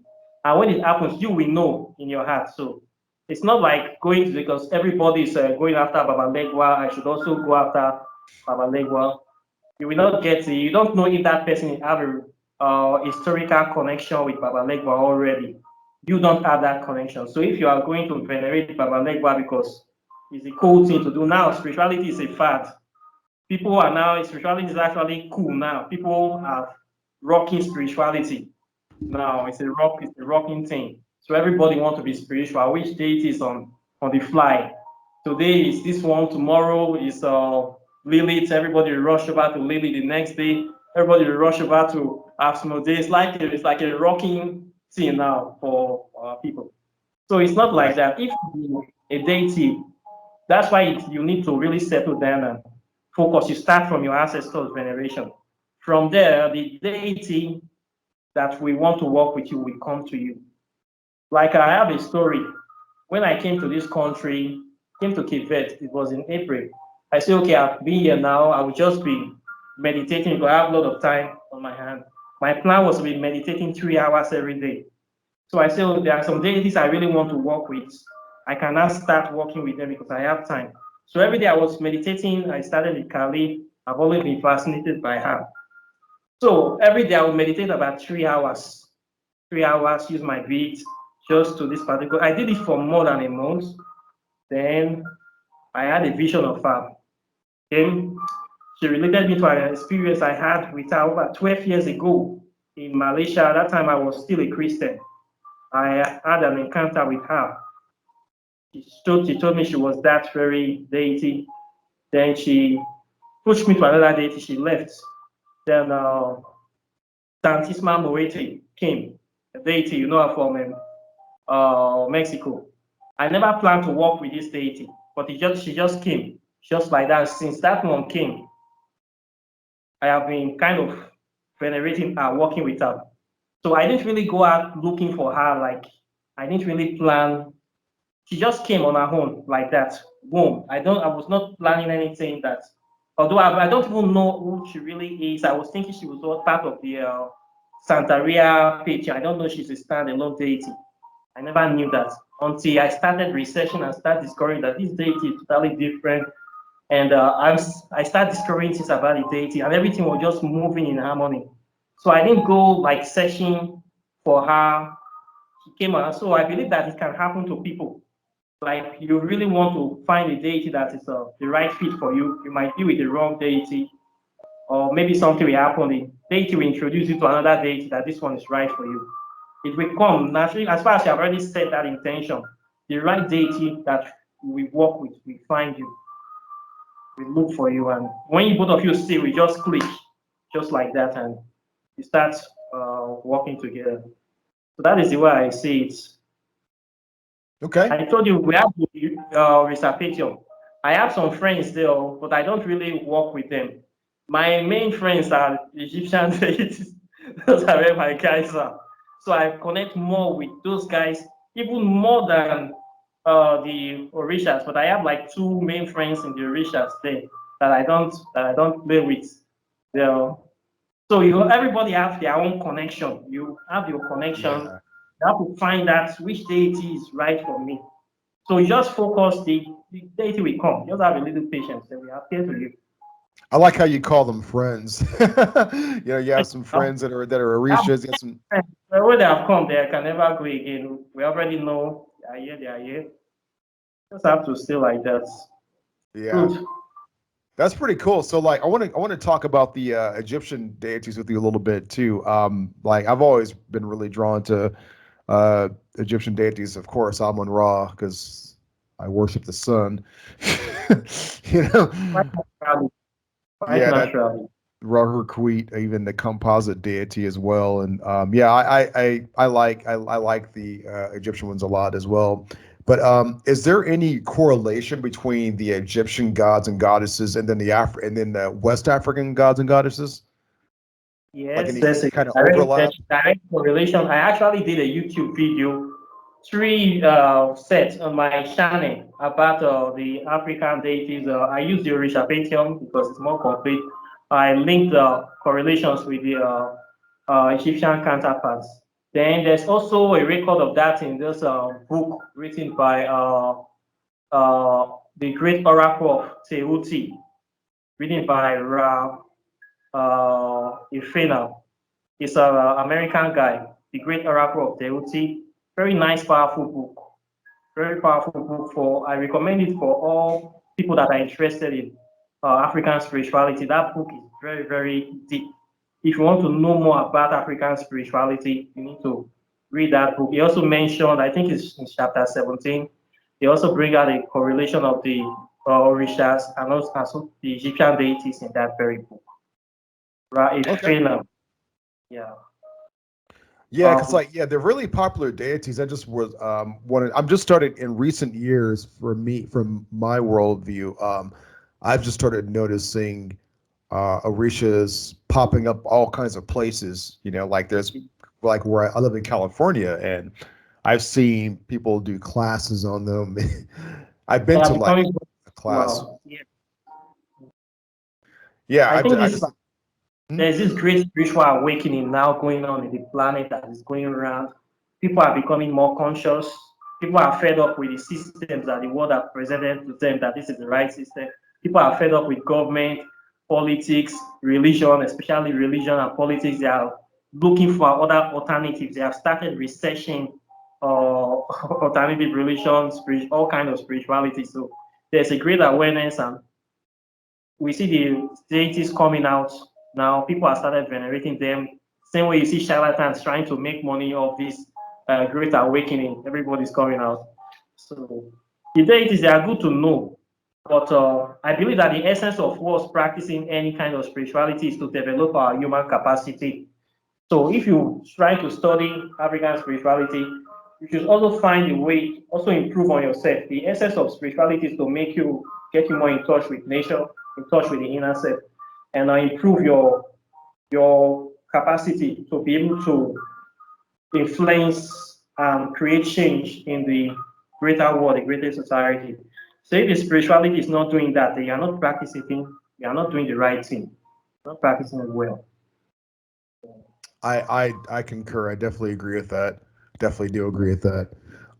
Now, my next question is, I also want to talk a little bit about like DNA a little bit. Um, Mhm. Kind of clear. This is like another another hardcore topic as well. It could be a very complex topic that can stretch for a long time, I'm sure. But so what do you know about the correlation between, if there is such a correlation between DNA, which some have equated as the Akashic records living within their own bodies, DNA and like the gods and the spirits, like they connected. There are some spirits that are connected to our DNA. I'm not, and I'll just for the record, I want to say to anybody listening, I'm not saying that one person, because they're born someplace, might be more better at connecting to a certain god or goddess than somebody born in another place. I'm not saying that at all. But there is something about the DNA. Like I know in your book, somewhere in the beginning of your book, you did mention like how there is DNA that was like kind of like junk DNA. Okay, yes. Yeah. I actually started that book actually was a compilation of different research studies about Hmm. the origin of humanity. I try to talk about quantum physics from the Afrocentric perspective because Hmm. I've seen many cultures have written books on quantum physics. Chinese wrote a book, Japan wrote many books on it. Even the Indians have wrote their own book relating from their own cultures. But I've seen that there's no book that have been written on African view of quantum physics. So I believe that book is the first book ever written about the Afrocentric view of quantum physics. And I try to trace the origin of humanity by bringing out scientific records. These are records that are verifiable, proving facts. I try to put in a lot of scientific evidence because there have been so many arguments about the origin of humanity. Some people are saying that it was Sumerians that were the first people before Africans, and so on, front and back. So I try to bring a direct chronology of events. So I was able to trace the origin of humanity back to Africa, bringing evidence of the oldest scientific records. I traced the origin of quantum physics also back to ancient Egypt, bringing evidence of quantum physics practice in ancient Egypt. I traced the origin of spirituality, the first form of spirituality that was practiced in the world, traced it back to Sudan in Africa with scientific evidence dating 250,000 BC before the birth of Jesus Christ. And so I was able to talk about the mitochondrial DNA, which is the DNA of a black woman, that is the DNA, the root DNA, where all other race have been traced to emanate from. I brought out the scientific evidence. I also brought out the DNA, the ghost DNA that was recently discovered by the Human Genome Project in West Africa. That was in last year, where they talked about the West African DNA have unknown origin that is a component of it. So I was able to use this evidence to prove that Africa is the root race of this current earth as it is. I'm not saying it that because I'm an African, this is what science said, this is what all the evidence so far have proved, and spiritual evidence is there, and I was able to back it up confidently in that book with a lot of evidences. Then for DNA connection to the spirits, I believe that quite naturally, all humans originated from Africa, so they migrated from Africa, even the Europeans too. All humans in the planet, irrespective of race or color, in this modern day, are all children of Africa. So the African ancestors belong to everybody. So it does not matter that you must be black before you can practice African spirituality. I don't believe in that. So I believe that is a misconception. People that are saying that, some black people are saying that, but I believe some of them are angry due to the situation of the slave trade and the oppression that black people have experienced in the hands of religion and early colonizers. But the truth of the matter is that they are all children of Africa, even the ones that are maltreating and oppressing African people. It's just that they are lost. They are lost. They don't know greed and capitalism and hatred have filled their heart. They don't know themselves anymore. They have become so disconnected from humanity, from even the planets, in their quest of trying to feel that they are superior to everything. To even your own planet, you are still superior to your own planet. You have not disconnected yourself from nature, from eating natural food, from even interacting properly with your planet. You are now total an alien in your own planets. We have people like that. So they are still children of the planet. What are we going to do? We have to find a way to manage their situation by still trying to teach them that they are going the wrong way. So we have to use maturity to deal with this kind of people. So that is the problem we are facing today in the world. Part of the reason I want more people to practice African spirituality, I prefer more Europeans to come in because at least we have less Christians and Muslims causing problems. So I believe more people practicing African spirituality will make this world a better place than people practicing Christianity. People terrorizing, blowing up themselves in the name of religion and killing other people. We don't do suicide bombing in African spirituality. At least that is for sure. There are many things we don't do. We don't do capitalism and greed. We don't deceive people to take their land and promise them empty sky in African spirituality. So I think it's much more better religion. So I'll be happy to see more foreigners practicing African spirituality. It's a win-win situation for everybody. But some of my African brothers don't see it that way. They are believing in gatekeeping African spirituality because they feel that, oh, the white man have taken everything from us. He's going to take our spirituality as well. No, no, no, no, no. We cannot let him take this from us. It's still the way that we can be able to find a way to bring them back to their senses, to live in harmony with the planets. African spirituality can be a way of doing that, as well, of uniting people. We just have to watch out for the charlatans that we want to use it to defraud their own people. Now we see some white people practicing African spirit saying that they are brokos, doing nonsense. I was in a conference last year, I've said it many times. A white lady said that she practices African spirituality and she intercedes for the ancestors. She said she wants to do libation. The first name this lady called was Charles Darwin. Charles Darwin, that was the first name she called. I was so shocked with this thing. I said, see, this person does not even know anything. If you have understanding of history, you know that you will never call that name in doing your libation. You see this kind of thing. So they have to have the right knowledge. They have to be willing to learn the history. So once they have that intention, doesn't matter the color of their skin. I have seen many African people that are practicing Christianity. Now we are talking about African spirituality. My fellow black people, many of them in Africa, you know, they look me like a very bad person. They look me like a demon for practicing African spirituality. Many of them don't even talk to me because they think that I'm an evil person because I'm not a Christian.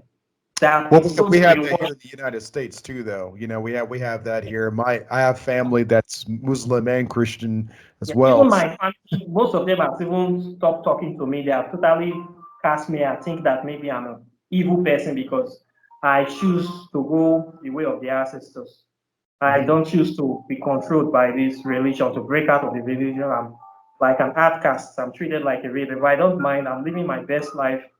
Now, most of them are still trapped in whatever they are believing. So we have Africans that are enemies of the continent. The people causing problems in Africa today, they are not white people. They are black people. People selling, taking all these loans from China and selling the country into slavery currently. They are not white people. They are black people. So we have so many enemies that are black people, more than even white people right now. So if sincere white people want to really practice African spirituality, do we have to chase them out because they don't have the right skin color? Does it make sense? Check this No. kind of thing. I don't believe in that. I believe in doing things with intelligence. I practice common sense spirituality. So Africa for me is like a throne. Is the people. Once you have the mindset, you whether your skin color, as far as you have the love for the continent, you have that mind of moving the planet to a better place. You can practice African spirituality, and I believe that if you call on the ancestors, you call on the spirits, your research, they will answer you because they see your hearts. They will always come to you. And if you also doing the fake thing, people will still know. It's just a matter of time. But Marley say you can fool some people, but you can't fool all the people all the time. When you start abusing people, defrauding people, people will know. Bad news travel very fast. So we're It also does. going to know that this person is not doing the right thing. So for everybody, we appreciate it if more people, foreigners, will learn it. They should need to know the history. You don't need to have a particular bloodline before you practice African spirituality that you must come from Africa. All those people saying that they are just lying, gatekeeping, and out of jealousy, and well, maybe they are trying to get angry. But if there's a way people can practice it, you practice your spirituality, don't put it in people's face, you practice it codedly, then you live there, it will work for you. As far as you have a sincere heart, it will work for you more than most people that try to push. You go online, you see people, immediately you see their profile pic, you see they want you to know that they are spiritual. I look most of those people, maybe they are like young people. You will see them with going out with chains and all sort of lockets, announcing to themselves they are more spiritual. And when you go close to them, they don't really know anything. They don't even practice it properly. I have seen many kind of these people. So it's not something you show and you announce to people that everybody will just see you, start judging the book by cover. So it's not something you show off. It's a way of life. So the way I practice mine now, there when I was younger, I used to wear hank and show people. That was years back. But now, when you see me, the last thing that you want to associate with is African spirituality, because I show nothing. I don't put any kind of thing to let you know that I have practiced that. So, but that is how Yeah. it is. I do like this. It's nothing wrong with that, though. It's definitely nothing wrong with just kind of like, just doing you and blending in and not making it like a show. I definitely agree with So, that. I want to kind of get into before we close out. I want to ask a few more questions for sure. This has been pretty awesome, though. I'm So happy. there you have Question. it, people. You don't need a bubble owl to be initiated to start working with African How spirits. you need to three, uh, get your incense, get your drink, and do your libations. You will need to get some sand, though. You get some cemetery sand to link you with the ancestors. I did a video on that, how to get the sand from the cemetery to prepare an altar. You need to prepare an altar. Yes, you need a focal point. You will need that kind of thing. Then, if you can get your hands on some traditional items, it's fine. But if you cannot get your hands on there, you make do with what you have at home. Once you start from there, little by little, you're building the momentum. You start going deep into the mysteries. Then you can also plant a tree, a sacred tree. You can plant a tree. This is a tree we plant with blood. Grow the tree with blood. You give the tree life. Become a living tree. That is when you go deep. You know how to do that. You do that in your garden. You have your own sacred tree. You have already started. Yeah. I like it, man. I like it. I like it. Yes. So, I kind of want to go back, kind of circle back to the gods again a little bit. So you work with Egyptian deities, and you work with ancestors, and you work with, like you said, a couple of Loa, right? A couple of the Yeah. voodoo spirits. Okay, all right, yeah. Now, when you began working with the Egyptian pantheon, Egyptian spirits, were you just kind of naturally drawn to them, and you kind of reached out to them, and then they started kind of making contact with you, or did they reach out to you first? The way I got in contact with the Egyptian deities, I used to be a Christian, a very hardcore, this Bible pushing, uh, novice Christian, Christian extremist. So I got fed up with the religion. So I was looking for a way, I was looking for kind of deeper meaning in life because I've been practicing Christianity. I was almost 31 years then, now I'm 41. I wanted to have explanation. The Bible, I've read the Bible cover to cover about twice. I'm still not satisfied with the explanation. I was looking for deeper explanation. I've been to so many churches, I could not get real explanation. So I started spying into the occult world. I'm trying to study more about the occult to find out what these people are really talking about. So I come across this organization, the Rosicrucian Order, online. This Oh, organization I really? used to know from, I'm yeah. familiar. I'm familiar with them. I'm not a member, but I'm familiar with that order. Yeah. I was a member, but I later left. So and they venerate the Egyptian deities. So as I said I need to be a member because I want to know what is really happening. I've heard so many stories, and I really want to know. So I registered online. Immediately I made that payment. That night, there were so many things that spirit that came to me. I was like surrounded with lots of deities that they were dancing. I can actually smell them. They were so happy. They were dancing with me. I was dancing. I was singing. I used to sing party a lot in Thailand. I was playing. These deities actually came to me. I'm not playing. They actually came. And I know that this is not, that is how they start coming to me. Then when I started meditating, immediately I closed my eyes, they will start coming. These guys, so that is instant. It was just instant. That is where I encountered them. And that is where I started my journey. So normally when I started their meditation, I was under the impression that the way the Christians were saying that if you join persecution, in the night, Satan will come, ask you to sell your soul, blah, blah, blah, this kind of childish talk. Nothing happens like that. The people only welcomed me, then they gave me access to their library.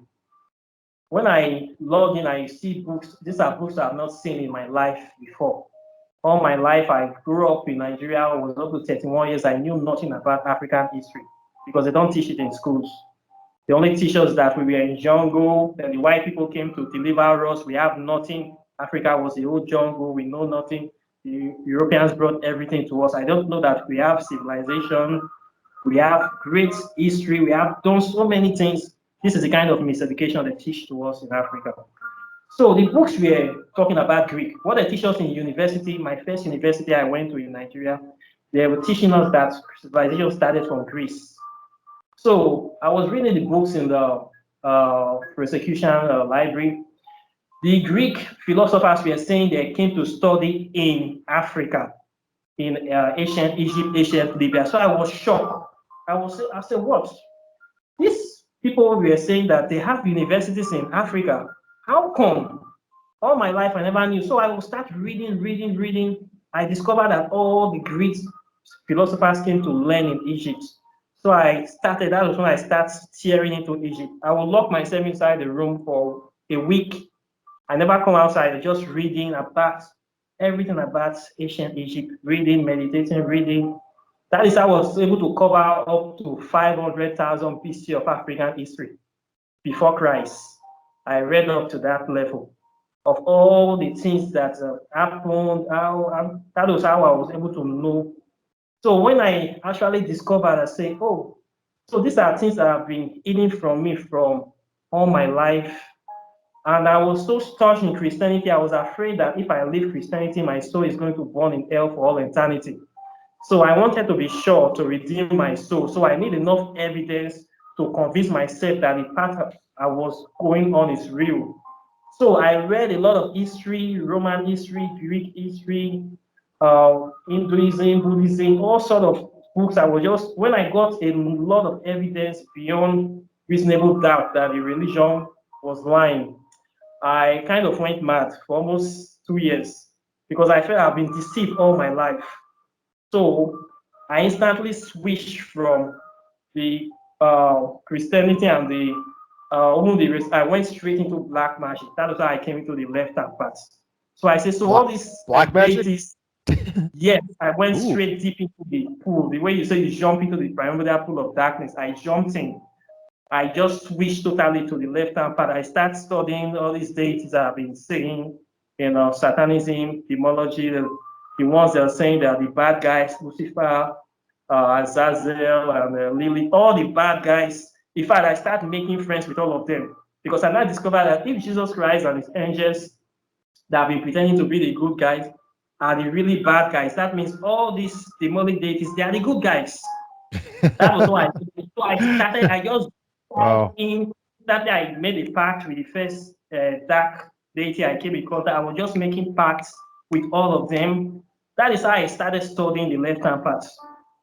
So since then, I went deep into the left-hand path. I started running over green walls, rolling over stuff, then meeting people, looking for other practice. That is how I got into the left-hand path. So I started studying them. Then it got to a point I discovered that now I know so much about the left-hand path. I don't really know much about African spirituality. I came to realize because when I was a Christian, I was avoiding African spirituality because they told us that the worshippers are demonic people. I never go close to them. So I now went to Africa, started making friends with them. I created a group on WhatsApp and brought so many African spirituals inside to try to see how we can develop the spirituality. That's how I started my journey of unifying them. Then I started going from one to one to try to initiate. That is when I started discovering the scam and the problems in African spirituality. So I've actually been through a lot in this part. But the good thing is my meeting them, interacting, have given me so many in-depth knowledge and experience with them. That is why I can be able to talk about the left-hand path because I have been there in African spirituality, and I can be able to bring the two together to tell you their strong and weak points, and to actually go into details about both of them because I actually studied them extensively. I have done many rites with many left-hand path black magicians, some of the big names since I have done things with them. In Africa too, I've met some big shots in been to many shrines. I know how they practice the thing and I actually witnessed all the good and the bad side of it. So all those experiences now are now part of me now. So Do you still practice any left-hand path work at all in your work that you do still? yes, I still follow it up.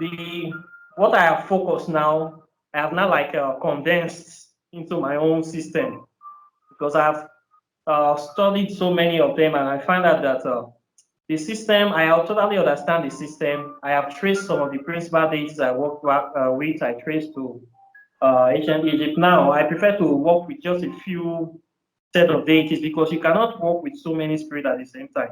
I have a life to live. I live my regular life of my business. I'm running my social life. I live that. And I still do this spiritual work on the side. So I have many things to do. I cannot run after so many days. I just have to take the main ones. So, okay, my ancestors, you have a place. You that came, you also have a place too. The main man, this is your place. Then some other few guys, you are going to be with you. Then not the rest deities there. Once in a while, I give them libations. So but one big happy family. You cannot work with so many. You need to find a few that you have to focus on because there are just too many. I would love to work with many of them, but no time. I need to live my life. Part of spirituality, you need to enjoy life. You need to balance the physical and the spiritual. It must be balanced. So, Absolutely. yes, so I have a life to live. We need to find time for everything. So the ones I have now, they are okay for me now. And they are good. The work they can do, I trust these spirits, what they can do for me. Other spirits, I don't need any more spirits. These guys are okay for me. They can do anything I want, and they are delivering so far. They have been delivering. They have not let me down. They have been doing their work. I have to do my work. They have been good guys. I really like them, and I'm so happy that I'm able to connect with them in this lifetime. That is my greatest happiness. Above everything, that I was able to be awakened in this lifetime to have this knowledge and to also to be able to do some work to spread some awareness. That is my greatest happiness so far. My greatest achievements. Yeah. Well, you know what? It's been delightful having you on here, man, today, talking about all this stuff. It's been really great. I was going to ask you about how one can begin working with ancestors and working with African spirits, but I think you've already kind of cleared it up. Yeah. Like what we need to do. You've already kind of walked us through that and stuff. Yeah, you get the sounds from the cemetery, you create an altar, Hmm. then you get your libation and start calling their names, giving them food and drink and insects. That is where you start from. As you do that, you find time to be meditating a few hours a day or 9 times. The more you do this, the more you get connected, and they will start coming to you. You start having clearer visions. Then you need to reduce your meat intake. Very, very important. Although we used to eat meat in Africa, but for what I've seen, that too much meat in the body weighs the spirit down, make the spirit heavy. You need to reduce your meat intake to barest minimum so that the spirit can be light. Then not too much alcohol. Then just eating more fruit and just live in peace. Learn how to live in peace with the environment, in harmony with the environment. Try to get a friend in the water there. You got to get a friend from the sea. You get one from the land. You get one from your ancestors. Make friends with one spirit from all the elements. Just make friends with get one spirit from each element, and you'll be fine. And the ancestors very important. Okay. Really cool. Well, folks, Ife West, you can find him on Afro. What is your channel? Afro Scientific Spirituality. Afro scientific spirituality, yes, that is it on YouTube.